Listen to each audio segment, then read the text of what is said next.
second graders, Miss Diorio here from Citizenship Academy with your next math lesson. For this one, you're going to want something to write with and something to write on because we're going to start solving subtraction problems. So in our subtraction problems today, you're going to see a 3-digit number and a 2-digit number. We're going to take a 2-digit number away from the 3-digit number. Now we're going to use what's called the associative property. This is a big word, but you've used it before. So we're going to go over that. We're going to start with smaller numbers and get bigger. And we're going to use tape diagrams and pictures and all that good stuff today to make it easy for you. All right, let's start off with an application problem. So grab your paper and pencil, and here we go. Maria made 60 cupcakes for the school bake sale. She sold 28 cupcakes on the first day. How many cupcakes did she have left? Okay, I want you to pause the video and solve this whatever way makes sense to you. Okay, you can use place value charts, you can use the vertical method, you can use rounding up, finding the next 10, whatever strategy works for you. I want you to pause and solve. Good? Okay, so she made 60 cupcakes to start and she sold 28. So we need to figure out what that difference is. When we're finding the difference, are we adding or subtracting? Good, we're subtracting. So we're going to say 60 minus 28. Now, I'm going to solve it using the arrow method because that's easiest for my brain. So I'm going to start with 60, and I'm going to take 20 away right off the bat. And that's going to get me to 40. Now, I still need to take 28 away. So I need to take 8 more away. 40 minus 8 is going to be 32. So Maria has 32 cupcakes left. Thumbs up if you got it. Good job. Okay. So this you don't need your paper and pencil for. I just need you to work with me on this one. So I'm going to show you a row of 8 cubes. There's 5 yellow, 3 red. Okay? 5 plus 3, 8. Now I'm going to show you a row of 5 cubes. 5 yellow cubes. What is the difference between 5 and 8? 3. Very good. Can you say that in a number sentence for me? The difference between 5 and 8. Good. 8 minus 5 equals 3. Awesome. All right, now I'm going to add 1 cube to the end of both of the sticks. Has the difference between the sticks changed? Has the difference between the top stick and the bottom stick changed? It hasn't, right? There's still a difference of 1, 2, 3. Very good. Now, can you tell me this number sentence? It's not going to be 8 minus 5 equals 3. It's going to be a little bit different. Good. It's going to be 9 minus 6 equals 3. The difference is the same. When we had this one here, we had 8 minus 5 equals 3. 3 is our difference. This one we have 9 minus 6 equals 3. 3 is still our difference because we added that 1 to both numbers. So 8 minus 5 equals 9 minus 6. All right, let's try it with another one. I have 7 cubes, 3 yellow, 4 red. And then I have 3 yellow cubes on the bottom. What's the difference between 7 and 3?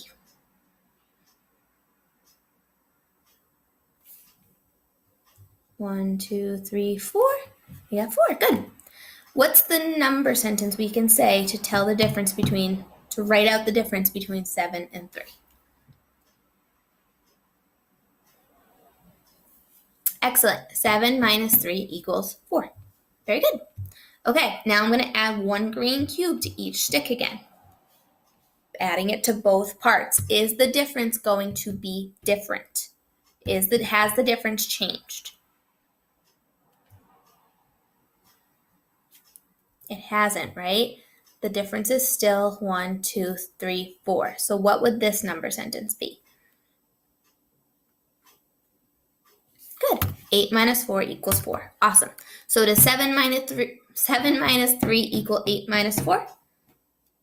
It does. Very good. Okay. Now, this is where we're going to start getting into the bigger numbers. Okay, we have 34 minus 19. How much more does 19 need to get to its next 10? Good, just 1. So just like we did in this problem when we added 1 to each, we're going to add 1 to each of these numbers. So we're going to add 1 to 34 and 1 to 19. So that gives us 34 minus 20. Now 35 minus 20 in our brains is a whole lot easier to figure out than 34 minus 19. We're just getting to the next 10, but whatever we do to one number, we have to do to the other number. So that's how we get 35 minus 20. We're going to do the same thing when we get to the bigger numbers, and I'll show you how in a little bit. Okay, try this one. How much more does 29 need to get to the next 10? Just 1, right? Okay, on your paper, I want you to show me what this new number sentence will be if we add 1 to 29 and 1 to 52. What's that new number sentence going to be? Go ahead and pause and write that now.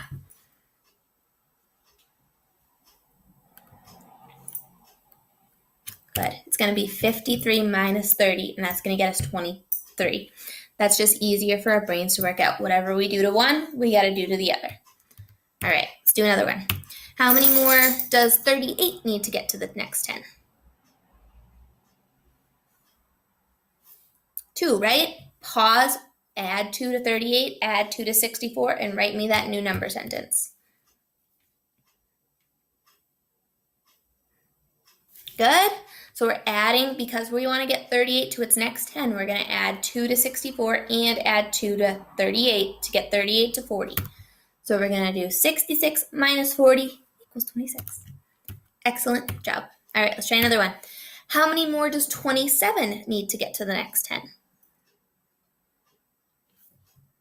Awesome. Now your job. You're going to add 3 to each number and tell me that number sentence and the answer. So pause, write that down now. Good. We're adding 3 to 83, and that's going to get us 86. And we're adding 3 to 27. That's going to get us to 30. 86 minus 30 equals 56. Good job. Okay, now, this is where we're going to get into the bigger numbers. Whatever you do to one, you have to do to the other, okay? This is called compensation. We're going to get to that in a second. Okay, so here's our first problem. We're going to do, I'm going to write it down my board for you, 230 minus 180. Now, we want to get 180 closest to its next 100. Okay, the last steps we were doing the next 10. This one we're going to do the next 100. How much more does this need to get to the next 100? 180, 190, 200. That's going to be 2 10s or 20. So what you're going to do is you're going to do the same thing that you were just doing with the smaller numbers, but with bigger numbers now. But you guys know these facts because you know your smaller numbers. So we're going to add 20 to both. So 230 plus 20 equals 250 minus 200. Adding 20 to both. Now that is a heck of a lot easier to figure out, right? What's that answer? Good, 50. Ta-da! When we add the same amount to both numbers to make it equal, to make it equivalent, we call this compensation. So this strategy is the compensation strategy. Can you say compensation? You got it. All right, let's try another one. Okay, let's do this one together, and then I'm going to have you try it on your own. So let's write 330 minus 280 on your board. Okay, we want to get this number, because it's closer to its next 100, to its next 100. How many do we need to add to this to get to 300, to get to its next 100?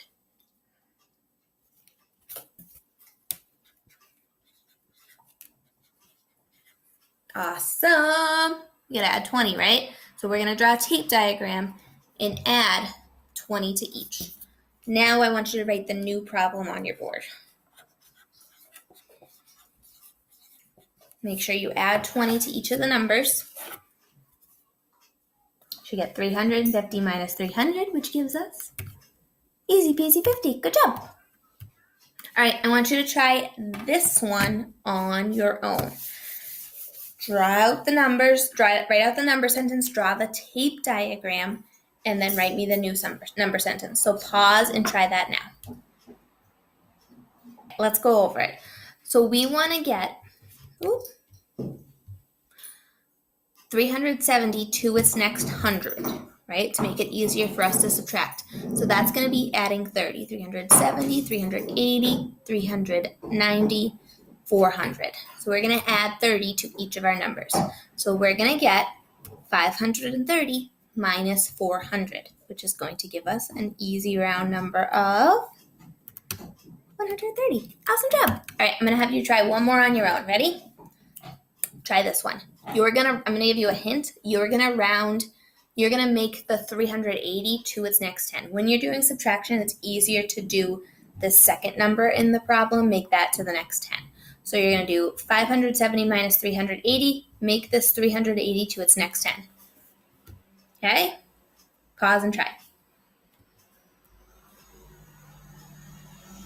Got it? Okay. So how many do we need to get from 380 to 400? 10, 20. Good. So we're going to add 20 to both 570 and 380. So what is our new number sentence? Yeah, 590 minus 400, which is going to give us 190. Awesome job. So whatever you do to one, you do to the other. You want to make the second number get to its nearest 10. Whether it's counting by ones, counting by tens, counting by hundreds, whatever it is, get the second number to its nearest 10, add it to both. Whatever you do to one, you have to do to the other, and then make that easy subtraction problem for yourself. Your problem set today is doing the same thing. I gave you an example here of the tape diagram. So this number sentence here is the first one. This number sentence, the second one, is just like we were doing in our work here, changing it around, and then they show you the tape diagram so you can practice drawing out that tape diagram. I like to draw it out so that I know exactly what I'm adding and I can see it out so I can see how it's equivalent, how it's equal. So you just have 5 problems today. Be careful with some of the equal signs where they're located, and that's it for today.